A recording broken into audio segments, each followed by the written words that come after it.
Hello, everyone, and welcome back to The Rundown, where we talk about 2A news and conservative views. I will be your host today, Craig DeLuz, coming at you from the West Coast, the left coast, behind the Iron Curtain, otherwise known as the Sierras. And today is Throat Punch Thursday.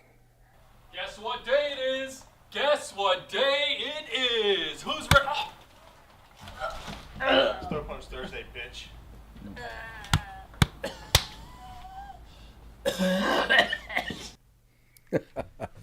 Oh, gotta love that video. Gotta love that video. Thank you very much, folks, for tuning in. This is Throat Punch Thursday, where we kind of take on the establishment and, we dish out a little, how shall I say, virtual justice. We're not actually going out and punching anybody in the throat today. But, we're going to have a good time. We're going to point out some of the failings of those who disagree with us, and we're going to have a good time. So, Throat Punch Thursday.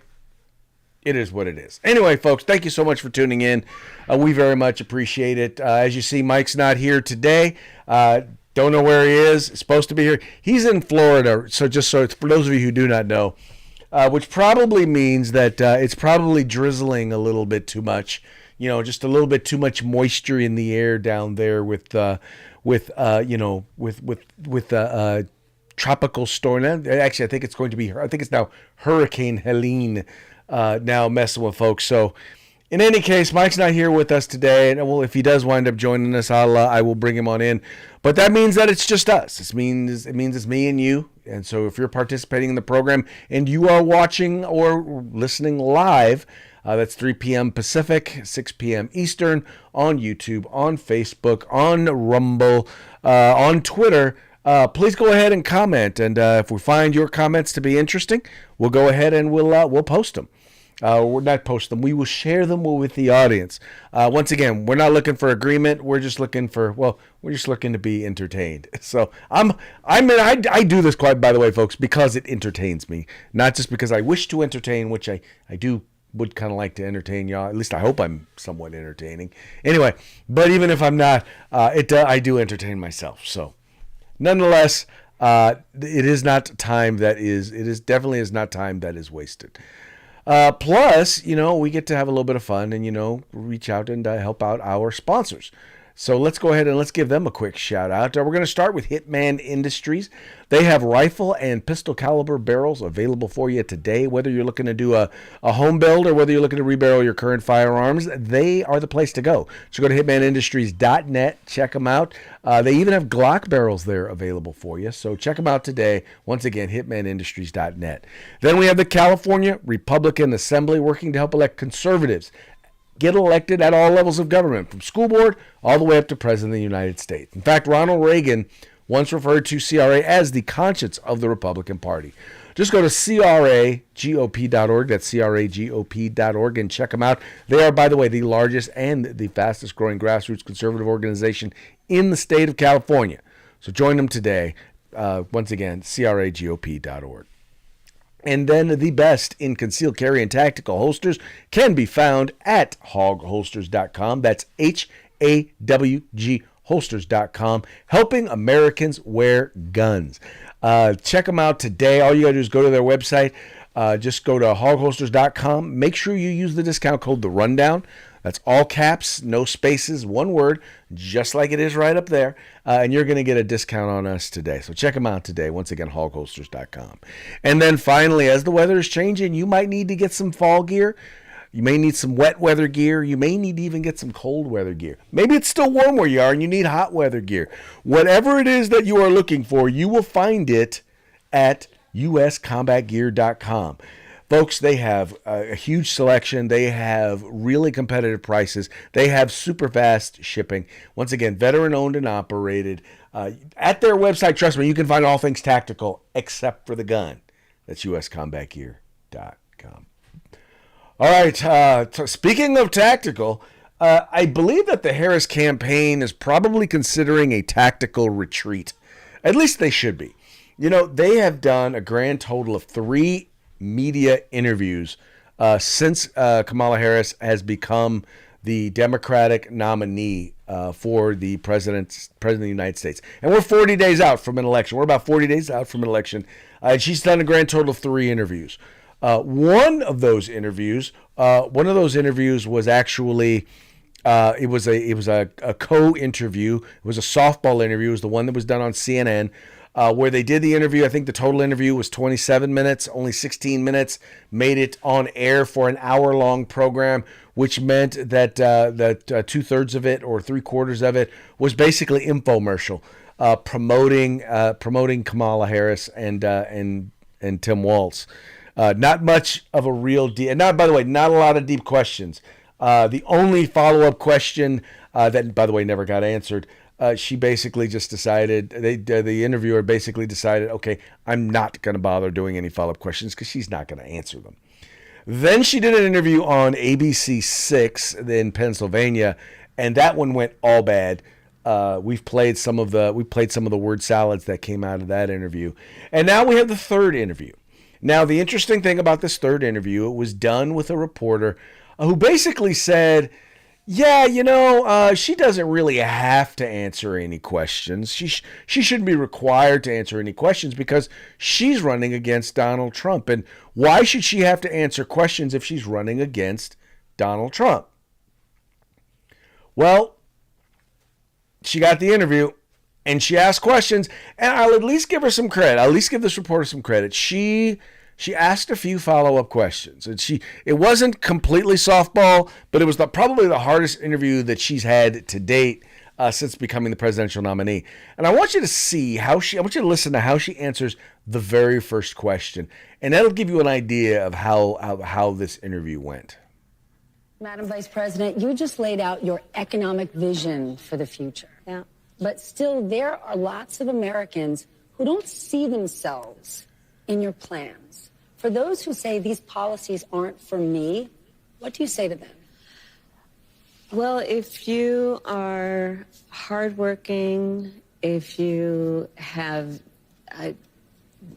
the dreams and the ambitions and the aspirations of what I believe you do, you're in my plan. I have to tell you, I really love and am so energized by what I know to be the spirit and character of the American people. We have ambition, we have aspirations, we have dreams.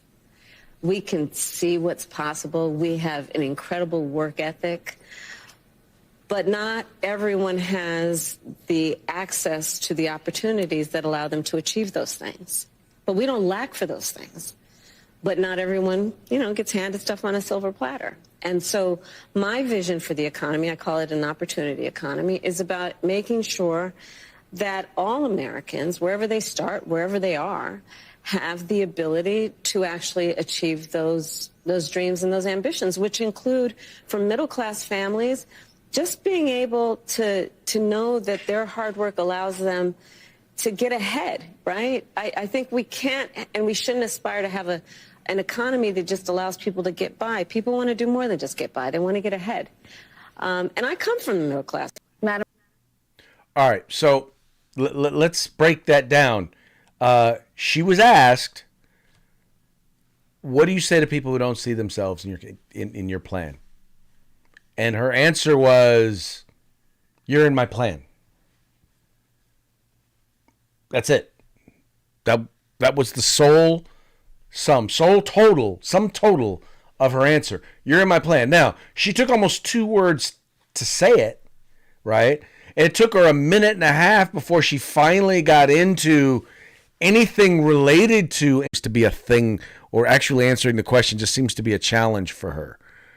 Anyway, but that having been said, that's pretty much how most of the interview went. Here we got some more for you. So, without getting into the idea, without price controls, right? And by the way, I'm playing the question for you because I don't want you to think that I'm wrongfully paraphrasing the questions. I want you to hear the questions so that you know what was asked. You check out what her response was to that. Prices are still high. Yeah, I agree with you. You said you want to take this on by going after those who engage in price gouging. Yeah. But as somebody who supports free markets, who's a capitalist, How do you go after price gouging without implementing price controls? Because once we get in this zone, people start to get worried and they say, I don't know what she stands for. So, just to be very frank, I am never going to apologize for going after companies and corporations that take advantage of the desperation of the American people. And as Attorney General, I saw this happen. In the midst of an emergency, whether it be an extreme weather event or even the pandemic, we saw it, where those few companies, not the majority, not most, but those few companies that would take advantage of the desperation of people and jack up prices. Yeah, I'm going to go after them. Yes, I'm going to go after them. And that is part of a much more comprehensive plan on what we can do to bring down the cost of living, including housing, including the everyday needs of the American people. So let's lay this out real quick. Once again, she didn't answer the question because the question was, how are you going to do this without price control? She didn't get out into price control. She's talking about gouging. She's talking about, if people are price gouging because they're taking advantage of people, well, how exactly are they taking advantage of people? The two areas where prices have increased the most, right? These are areas where, well, quite frankly, where there's not much of a profit margin.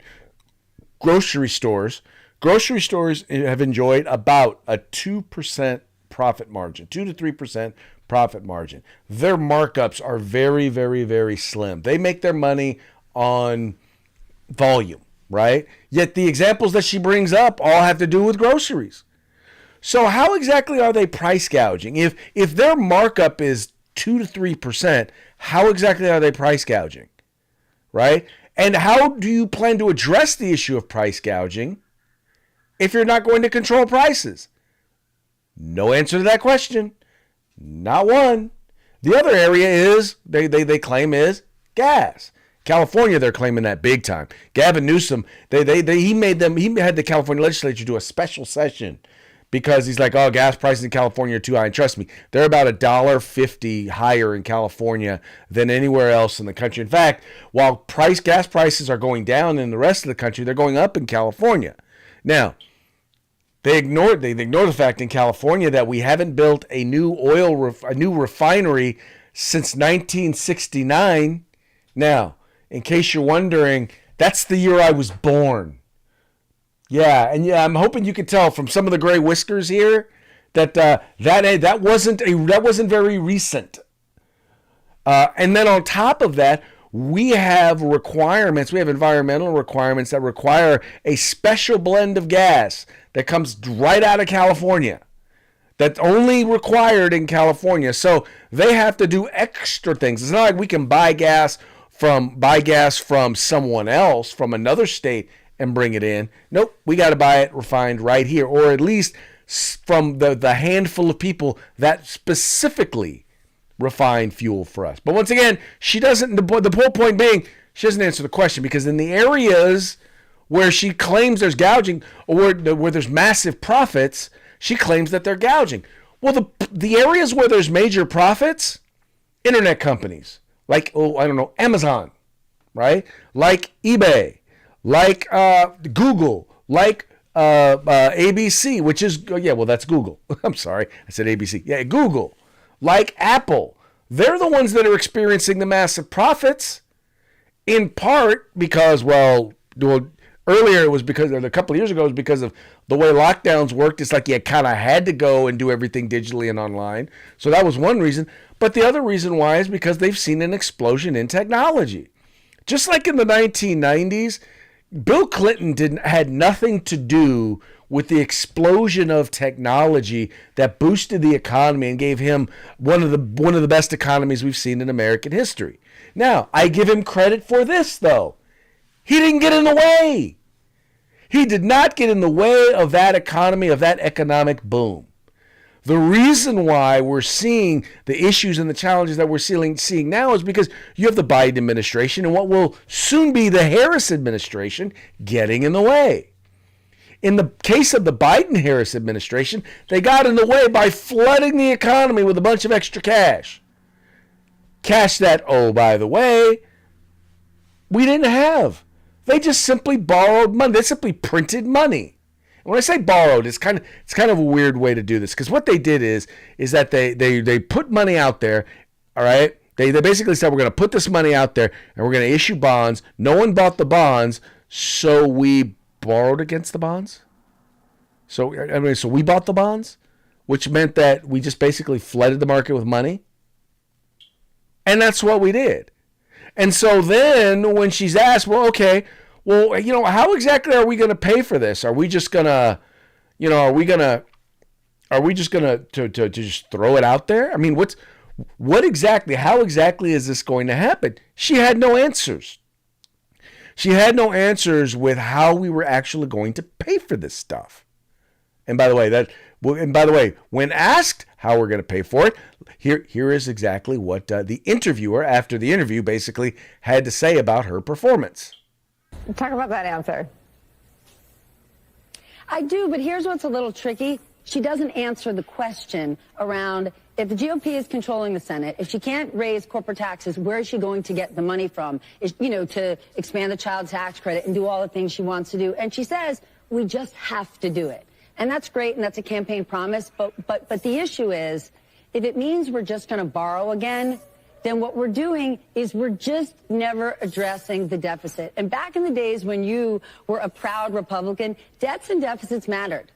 Talk about that answer. See, yeah, she was asked, she said, well, look, if Republicans control the Senate and the House, how are you going to pay for this stuff?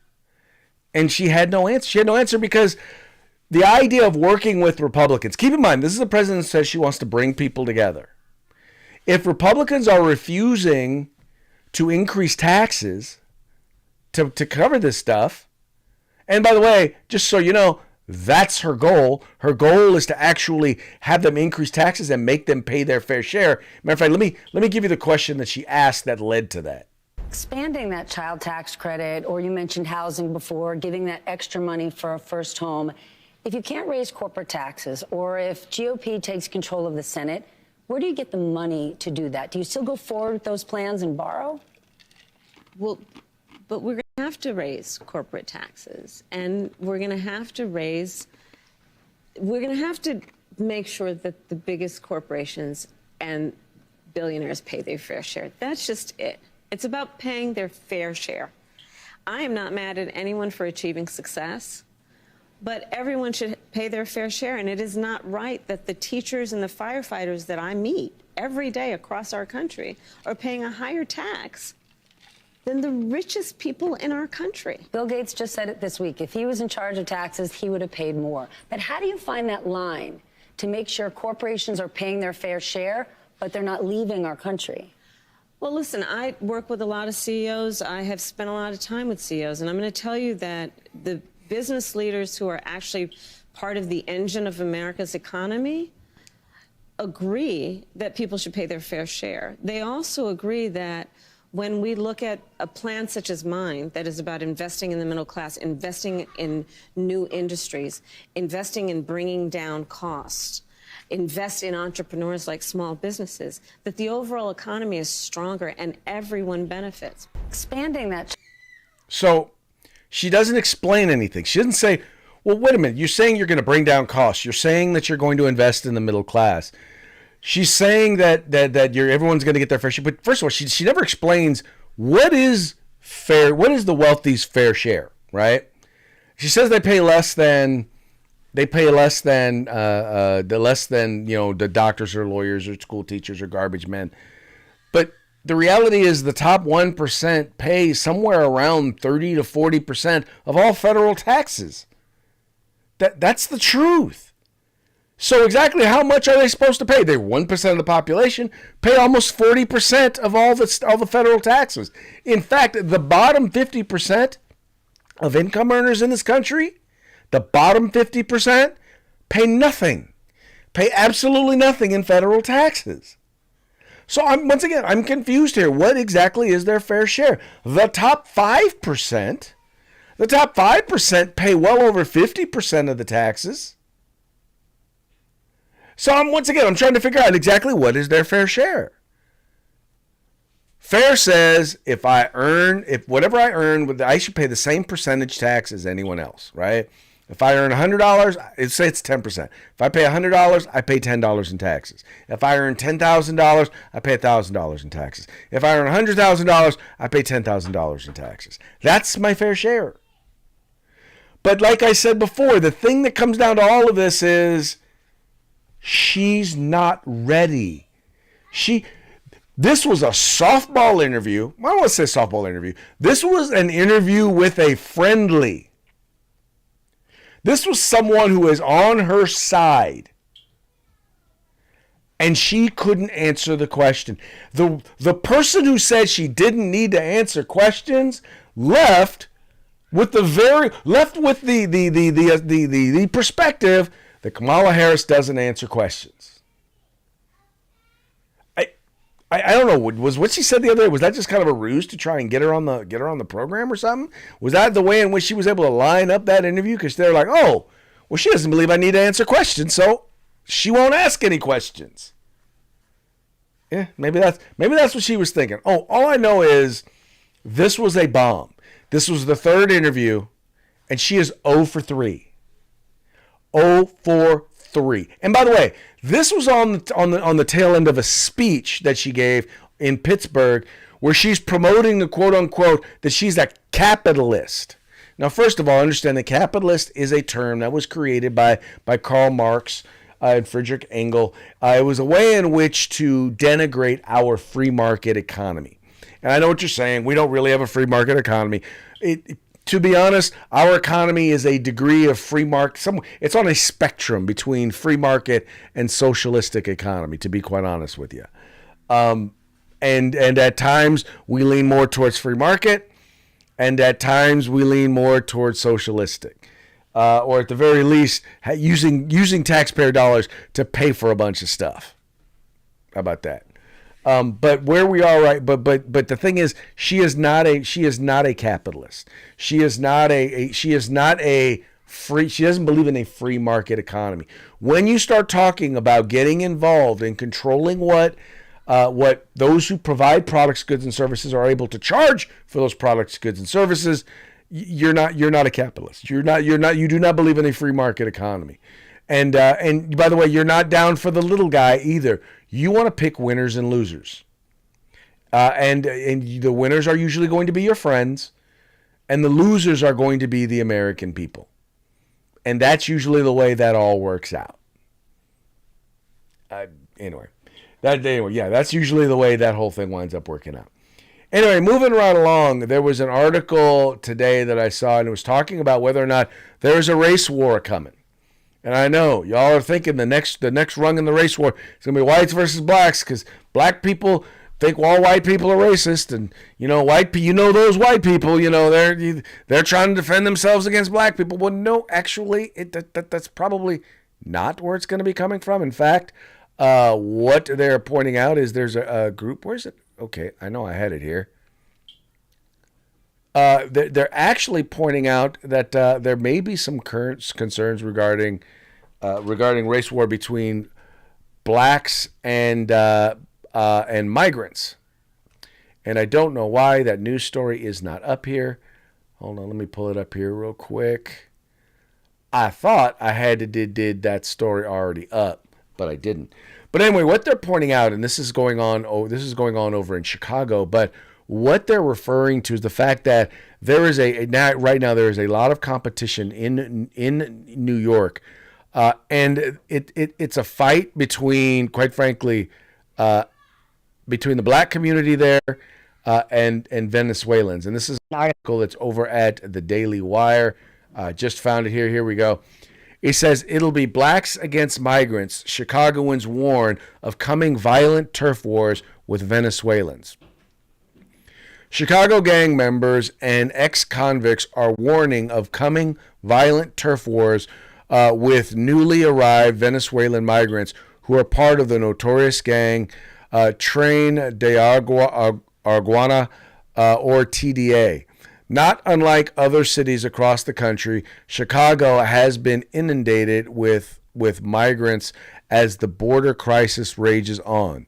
Since 2022, an estimated 48,000 migrants have come to the city, with the majority of new migrant arrivals being from Venezuela. Quote, when the black gangs here get fed up with all the illegalities and criminal activities of these migrants or non-citizens, the city of Chicago is going to go up in flames, and there will be nothing the National Guard or the government can do about it when the bloodshed hits the streets. Tyrone Mohammed, an ex-con and former gang member, told the New York Post, it'll be blacks against migrants.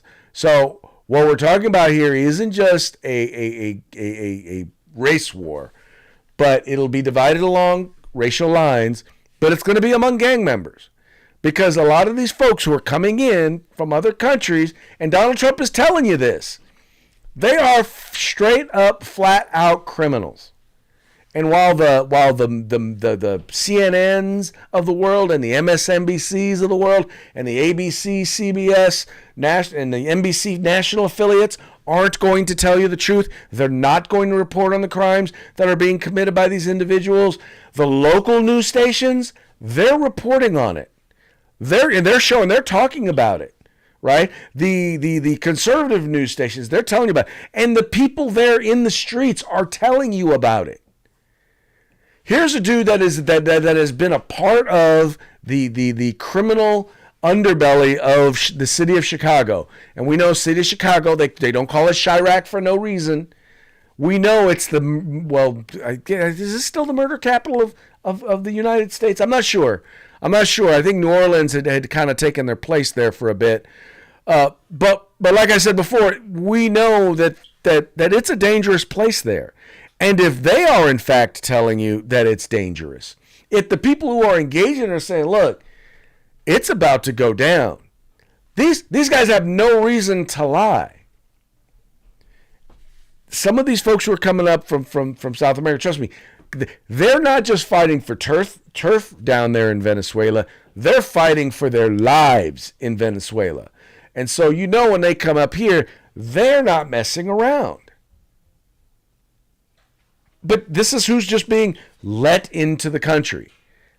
When we say that there's almost absolutely no vetting, how do you think gang members, so many gang members, from, in this case, just one particular country, get into the United States? And then, by the way, they get here with special dispensation. Many of them came in through the president and Kamala Harris's immigration program.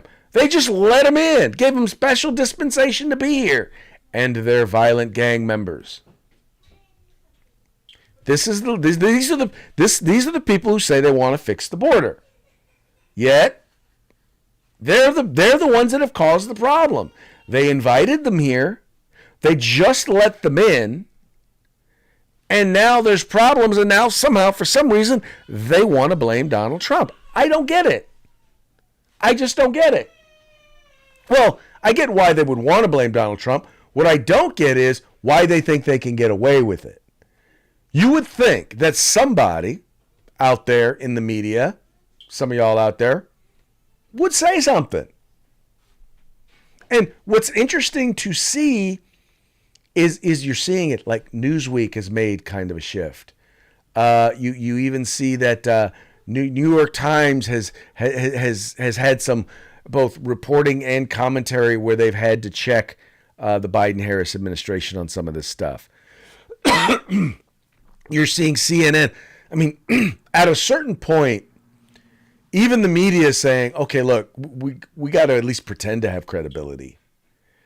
Maybe we ought to point this stuff out and say something about it. Man, we don't have to tie it to Biden-Harris, but we at least got to say something. We cannot simply ignore it. And so you're starting to see, even they're starting to say they got to say something. And once again, the person who is currently in office, who is running for president, got nothing. Got nothing except it was Donald Trump's fault.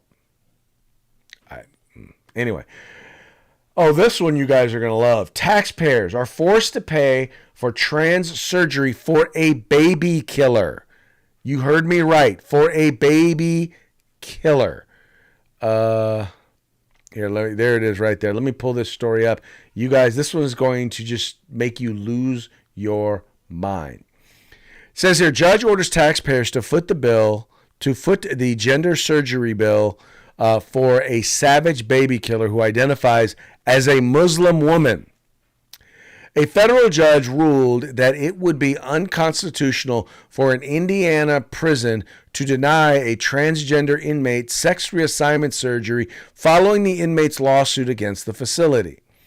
The American Civil Liberties Union sued the Indiana Department of Corrections last year on behalf of a transgender inmate, Jonathan C. Richardson, also known as Autumn Cordileone, who was convicted of strangling his 11-month-old stepdaughter in 2001.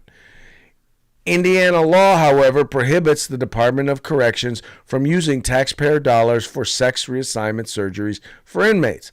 However, the ACLU argues in the lawsuit filed August 28, 2023, that the law is in violation of the Eighth Amendment's prohibition of cruel and unusual punishment. The surgery for Richardson, who is serving out a 55-year prison sentence for reckless homicide, is medical necessity, according to the ACLU report. Judge Richard Young agreed with the ACLU claims and ruled in favor of Cordileone last week. Now, this gets me on a couple of different levels. Number one, we've talked about the idea of quote unquote medically necessary. This is the only psychological disorder that we try to fix by physically or medically, for lack of a better term, mutilating an individual's body. And now they're saying that this individual has a constitutional right to have the government, or let me clarify, to have the taxpayers pay to have his body mutilated. Now, there's that, right? Let's also talk about the fact that this individual who now identifies as a woman, as a Muslim woman, first of all, as a Muslim woman, they would be opposed to this. The Muslim faith is contrary to this. How can you say that you are a Muslim woman and yet you are advocating for something that they do not believe in? You're going to require the taxpayers to pay for something that your faith clearly abhors, clearly is against. If you believed what you say you believe, if you believe what the Muslim faith believes, you would be putting yourself to death. You'd be saying, they need to put you to death. That's what you would be saying. I'm not advocating for this individual to commit suicide. I'm just telling you, if you are Muslim, you take this individual and you drop them off in the middle of Afghanistan. What do you think is going to happen to them? What do you think is going to happen to them when they go and they say, he goes and he says, I'm really a woman? I think he's going to be stoned to death, if not hung or shot. That's an educated guess. Now, if you believe I'm wrong, go ahead, comment. Let me know. Let me know what you think. Let me know if you think I'm wrong. But I'm trying to figure out why now the taxpayers have to pay for this. The final thing, and this is what I don't get. So if you can be whatever gender and your genitalia does not determine what your gender is, right? Then why do you need to change it? If having breasts and a vagina doesn't necessarily make you a woman, why do you have to add breasts and create a vagina in order to be a woman? If having a penis is not required to be a man, then why do you need to have if you can have breasts and be a man, why do you have to remove the breasts in order to be a man? I'm trying to figure this out. because it seems kind of contradictory. It's like you're saying that genitals or biology doesn't matter, but then you attempt to change, or at least change the look of the biology. Because you can't actually change the biology. You can remove things, you can create fake things, but no matter what, a man who transitions to a woman is never going to have a uterus, or at least not under current any science that we have available today. Never going to have a baby. A woman who transitions to a man, a transgender man, is never going to father children. Never going to create sperm to father children. So you're not changing the biology, you're just altering the look of it. That's it. And the taxpayers get to pay for it in this case. And by the way, it's not just this case. The reason why, because this, by the way, just so you know, this is exactly what Kamala Harris believes in. She supports this. She has fought for a transgender woman to have taxpayers pay for this. And she believes that this should be a constitutional right for all inmates who want to change their gender. Yes, that has been proven that in a questionnaire to the ACLU that Kamala Harris believes in this and supports this. Look it up. You can look at past shows. We've talked about it. She believes in this. This is part of her agenda. So, just saying. All right. Moving right along, this next story. Oh, all right. This one. So, I want you to think about this. So, we've had, in a 2-month period, we had 2 attempts on the president's life, right? 2 attempts on the president's life in a very, very short period of time. Like I said, about 8 weeks, which in essence is in essence about 2 months. And then you have a Biden official, in this case, I believe this is Commerce Secretary or someone who works in the Department of Commerce, basically came out and said this. Rhode Island would be protected. That's real protection, stepping up and leading. You know, what he says is the opposite. It's just another lie. Like, how did we get here? Let's extinguish him for good. We have an answer. We have a remarkably talented candidate who is sincere, who's pragmatic, who's open. Let's just get it done. And extinguish, you mean vote him out? Yes, absolutely. Yeah. Vote him out. Banish him from American politics. Yes, just vote him out so he goes away. Now, mind you, people have said a lot worse. And when I say people, I mean Democrats have said a lot worse when it comes to Donald Trump. There have been people who basically just come out and said their only regret is that, that so far people have not been successful. Literally, they've said that. And they have no qualms about what they have said in terms of advocating for the death of a former president and likely the next president of the United States. Wish for the death, publicly wish for the death of their political enemy. And here you have someone who is a part of the administration who, and whether or not she actually meant that she wanted him to die, worst case or best case scenario, I believe it was a Freudian slip. How about that one? It was likely a Freudian slip, but make no mistake, she meant that. She meant that. She was not playing around. Anyway, let's move on to, this will now bring us to our parting shot. By the way, I would love to know what y'all think about that. What do you think? I mean, should people be calling them out on this stuff? I think they should. I think the media has moved on. They almost little to no coverage of the second assassination attempt. And if there's a third, no big deal as far as they're concerned. It's par for the course. It just seems to be their perspective is, well, it's Donald Trump. I mean, what are you going to do? He needs, oh no, their thing is it's his fault.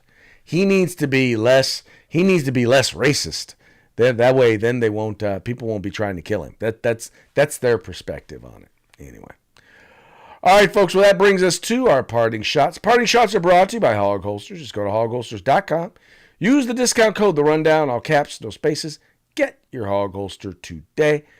This one we're gonna do, and we're just gonna do one today. You guys are gonna love this video because I think this pretty much sums up who the Democratic nominee and Veep, our current Veep, actually is, and her use of words. My fellow Americans, words have many meanings, and sometimes instead of conveying our meaning, they can suggest other meanings. When we talk about the children of the community, they are children of the community. Well, we are the United States of America because we are united. And we are states. Talking about the significance of the passage of time, right? The significance of the passage of time. So when you think about it, there is great significance to the passage of time. Whatever we have in store cannot be known. The past was once the future.